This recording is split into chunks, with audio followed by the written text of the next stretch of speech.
মেয়েদের অর্ধেক দিনটাই রান্না করে কেটে যায়। সকালবেলা নাস্তা করে গেলাম, একটু করে রেস্ট করলাম, পরে আসি রান্নাঘরে ঢুকলাম সকাল 9টায়। মানে বের হতে হতে আমার 2টা বাজছে, কি আর বলবো। হ্যালো এভরিওয়ান, আসসালামু আলাইকুম। সবাই কেমন আছেন? আশা করছি ভালো আছেন। মেয়েদের অর্ধেক দিনটা রান্না করেই কেটে যায়, এটা একদম বাস্তব কথা। এই যে সকালবেলা ঢুকা হয় 10টা 11টার দিকে বের হয়, আবার দুপুরে রান্নার জন্য ঢুকলে মনে হয় 2টা 3টা বাজলেও এখানে বের হওয়ার কোনো মানে চান্স থাকে না। এই একটা অবস্থা। আজকে আমি কিছু পাক আর মুরগির ঠ্যাং আর পা যে যাই বলুন না কেন, আমি এখানে পানিতে ভিজাতে দিছিলাম। এগুলো হচ্ছে এখানে বাড়ি থেকে মুরগি নেওয়া হলে মানে কেটে কেটে ফাঁক আর ঠ্যাংগুলো ফেলে রাখা হয়, যেটা মানে আমরা ফাঁক কোনটাকে বলি আমি আপনাদের বলি, ফাঁক বলে আমরা মুরগির হাত যেটা, এটাকে। তো এগুলো আমি কেটে ফেলে রেখে তারপর এখানে উপরের মানে লুমগুলো ছিঁড়ে ফেলে স্কিনটা সহ তারপর মানে মুরগিটা কুটি। এভাবে করতে করতে অনেকগুলো জমা হয়ে গেছে পাক ঠ্যাং।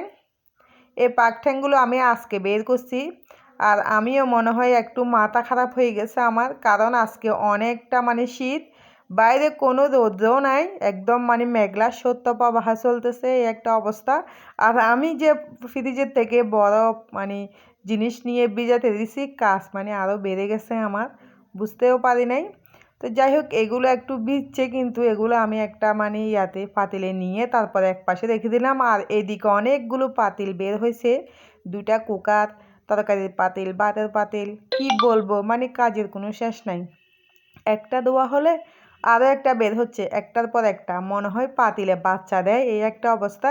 আপনি এখন ধুয়ে যাবেন পরিষ্কার করে, একটু পরে আসি দেখবেন যে আরও কয়েকটা হয়ে থাকছে, বুঝতে পারি না কখন যে হয়ে যায়। এই আর কি, এই জন্য বলা মেয়েদের অর্ধেক দিনটাই রান্না করে কেটে যায়। তা আমি আসছি কখন, আমার এই ভিডিওটা আমি পুরোটাই দেখাবো আপনাদের রান্না করে আমি কতক্ষণ সময় ছিলাম। মানে কি বলবো, প্রায় 2টা 2:30 পর্যন্ত আমি রান্না করে কাটাইছি। তা আমার এই একটা অবস্থা। অন্যান্য কাজগুলো করতে আমার মনে হয় এত সময় লাগে না, এই রান্নাঘরের সময়টা যে এতটা সময় লাগে মানে বাঁচারও কোনো চান্স নাই, যেহেতু নিজের একা সংসার। মনে করেন এই মুরগির হাত পাগুলো আমি যে এগুলো মানে পরিষ্কার করতে করতে প্রায় 2 ঘন্টা লাগবে, 2 ঘন্টা পর কিন্তু আমি এগুলো করে আপনাদেরকে আবার দেখাবো।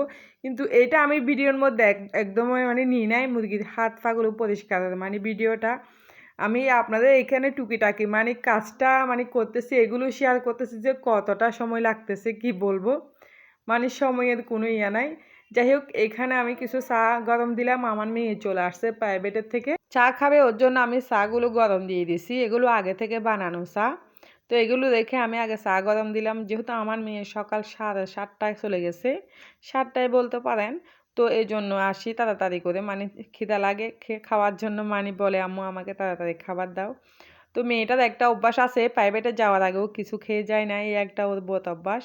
যদি 1000টা রেডি করে দিও তাও খেয়ে যাবে না, বলবে আমি আসি খাবো। কার কার মেয়েরা এমন বলবেন তো। এই জন্য তাড়াতাড়ি চলে যাই। এই ফাঁকে কিন্তু ওদের চা দিয়ে আমি মুরগির হাত পাগুলো পরিষ্কার করে নিলাম। হয়তো এত তাড়াতাড়ি ভিডিওতে দেখানো যায়, কিন্তু এগুলো এত তাড়াতাড়ি কিন্তু পরিষ্কার করানো যায় না, প্রায় 2 ঘন্টা সময় লাগছে এগুলো। তারপর আমার মেয়ে এখানে কাঁচামরিচ আর রসুন, পেঁয়াজ, টমেটো, ধনিয়া পাতা সবগুলো আমাকে কেটে দিছে। এই পাকে আমার ভাতগুলো হয়ে গেছে, মুরগির পা মানে পরিষ্কার করতে করতে আমি ভাতগুলো বসাই দিলাম চুলায়। আজকে কিন্তু কুকারে দেওয়া হয় নাই। তো যাই হোক, আজকে কিন্তু কারেন্ট ছিল না, এই একটা অবস্থা। আপনাদের সাথে তো এটা শেয়ার করি নাই, আজকে কিন্তু একদম কারেন্ট নাই, প্রায় 1টার দিকে কারেন্ট আসছে। তো এই জন্য আর কুকারে ভাত বসানো হয় নাই। তো এই আর কি, তারপরে এখন আমি মুরগির হাত পাগুলো রান্না করব। আর আমার মেয়েরা বলছে এগুলো একদম মানে কাটা যাবে না, গোটা গোটা রান্না করতে। তা হাত পাগুলো আমি পোড়াটাই রেখে দিচ্ছি, মানে পোড়া পোড়া এরকম ওরা কামড়ে কামড়ে খাবে। তো এরকমই একরকম মজা, আবার কেটে দিলেও ভালো লাগে দেখতে। তো মেয়েরা যেহেতু বলছে ওরা তো হাঁটি হাঁটি খাবে, এই আর কি। আমার একটা অভ্যাস আছে মুরগির হাত পা হাঁটি হাঁটি খাওয়ার, তো আপনাদেরকে শেয়ার করলাম, আপনারা আবার কিছু মনে করবেন না। তো যাই হোক, এখন পেঁয়াজ রসুন তেলে ভেজে এখানে আমি মশলার গুঁড়া দিয়ে দিলাম, এখানে ধনিয়া আর জিরার গুঁড়া একদম মিক্সার আছে। আবার এই জন্য আমি আবার এক্সট্রা মানে কোনো জিরা বাটা খাচ্ছি না, এক্সট্রা জিরা বাটা খেতে গেলে অনেকটা পরিশ্রম। এমনিতেও দেখতেছেন কখন যে রান্না করে ঢুকছি আর বের হওয়া হয় নাই, মানে আর রুমে আসা হয় নাই। আর এই অবস্থায় যদি মোবাইলে কলও আসে তাও ধরার কোনো মানে চান্স থাকে না, অনেকজনে কল দিয়ে দিয়ে বিরক্ত হয়ে যায়, মানে বলে যে পরে ফোন রিসিভ করলে পরে রিপ্লাই করলে বলে যে কোথায় ছিলি, ফোন রিসিভ করিস না কেন। এই একটা অবস্থা, মানে যারা মানে সংসারে একা তারা অবস্থা এরকম হয়। যাই হোক, এখন পানি দিয়ে টমেটোগুলো দিয়ে দিলাম আর ঢাকনা দিয়ে ডেকে একটু কষিয়ে নেব। এর আগে আমি আবার ভুলে গেলাম লবণ দিতে, লবণটা কিন্তু দিয়ে দিলাম এখন। তো লবণ দিয়ে একটু কষিয়ে নেব। কষানোর পরে আমি এখানে পাক আর ফাগুলো দিয়ে দিব। এগুলো হচ্ছে পাকগুলো আমি বসাই দিচ্ছি। আর পাকগুলো কিন্তু বড় সাইজের, মুরগিগুলো অবশ্যই 2.5 কেজি 3 কেজি ছিল এরকম।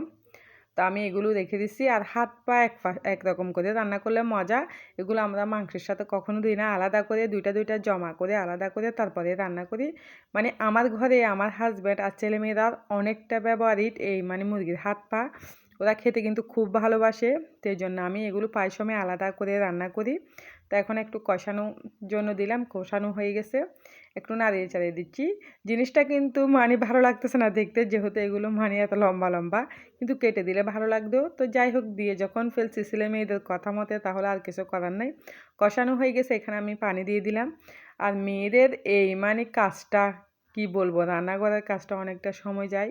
এই পাকে এগুলো চুলাই দিয়ে আমি গোসল করে চলে আসছি। তো গোসল করে আসি আমি আবার রান্না করে পাই, এখন 2টা বাজছে। আমার ছেলে আসছে, ভাত খাবে, ওরা দোকানে যাবে, বসে থাকছে। তো আমি আস্তে আস্তে এগুলো কিন্তু হয়ে গেছে। আজকে একটু ঝোল করে রান্না করলাম, কারণ আর কোনো তরকারি নাই, ঝোল নাই, একটাই তরকারি। তো একটু ধনেপাতা দিয়ে দিলাম। আর আমার ছেলে এদিকে ওয়েটিংয়ে আছে, আম্মু ভাত দাও ভাত দাও, ভাত খাবো। ও দোকানে যাবে, আবার ওর আব্বু রাগ করবে। মানে একটা অবস্থায় আর কি, দোকান দিয়ে এখন আরেক তামাশা ঘরের ভিতরে। যাই হোক, এখন আর কি করা। তো এগুলো হয়ে গেছে, আমি একটু এখন আমার ছেলেকে খেতে দিব। আর কালারটা দেখেই মানে এতটা লোভ লাগতেছে কি বলবো, খুব সুন্দর হয়েছে রান্নাটা, কালারটা সুন্দর হয়েছে, খেতেও অনেক মজা হয়েছিল কিন্তু, যেহেতু পাকগুলো মোটা মোটা ছিল। তো যাই হোক, এখন খাবারটা আমি বেড়ে ফেলবো। এই ফাঁকে আমি নামাজ পড়ে চলে আসলাম। আমার ছেলেও আসি গোসল করে বসে থাকছে, আর আমার মেয়ে ফ্ল্যাটগুলো ধুয়ে নিচ্ছে। এদিকে আমি মানে টেবিলে ওদেরকে খাবার দিয়ে দিব। তো এই জন্য একটু মানে বেড়ে নিচ্ছি খাবারটা।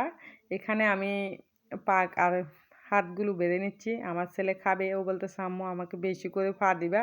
ও কিন্তু মুরগির পার জন্য পাগল।